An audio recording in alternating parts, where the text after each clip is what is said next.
Na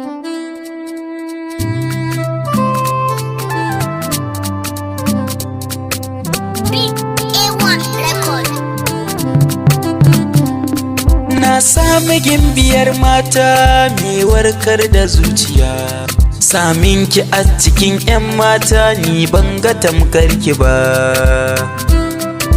Oh, gimbiya.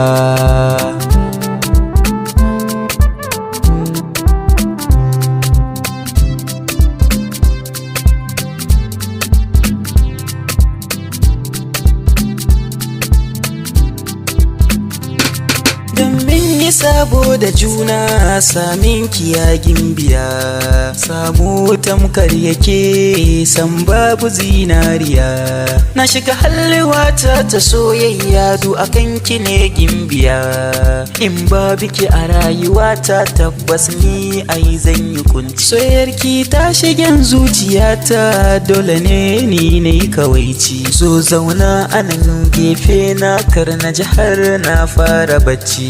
Sanki ne linzamin sarrafa dukkanin tunanina, ke ce wacce ni nake kauna, ke ce dukkanin mafarkina.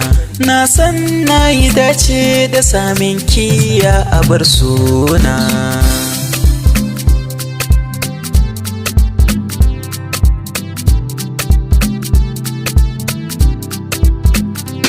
A duba cikin idaninki na hango yau akwai kauna. Na san ki fiye da yadda na ke san kaina mai kyan suna. Na ji har an ce wai na rasa dukkanin tunanina. Hasken farin wata duba tamkar saki ki a gurina. Ya haskan gangar jikina, ya haska mini rayuwana. Na yi shiri da niyyar turo miki dukkanin 'yan uwana.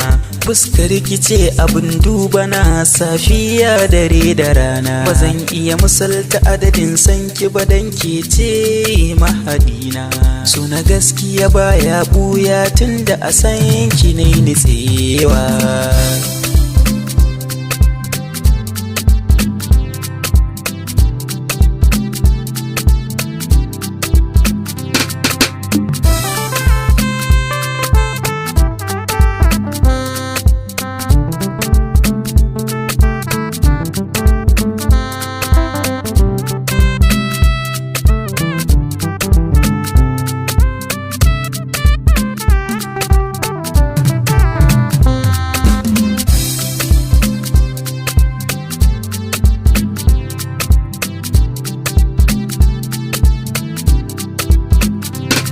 Mai so zai so ya samu diya mai kyau da kyan haiwa, don duk mai yin so zai so a so shi in kun duba.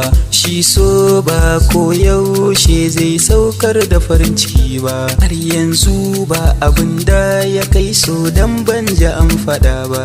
So a dunkula ai yake cikin zuciya ba zan musa ba, kamar yadda shukoki suke buƙatarwa ba kaɗan ba.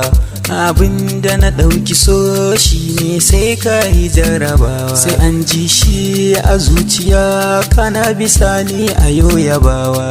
Tamkar iska yake ba a ganin sabari ai taɓawa.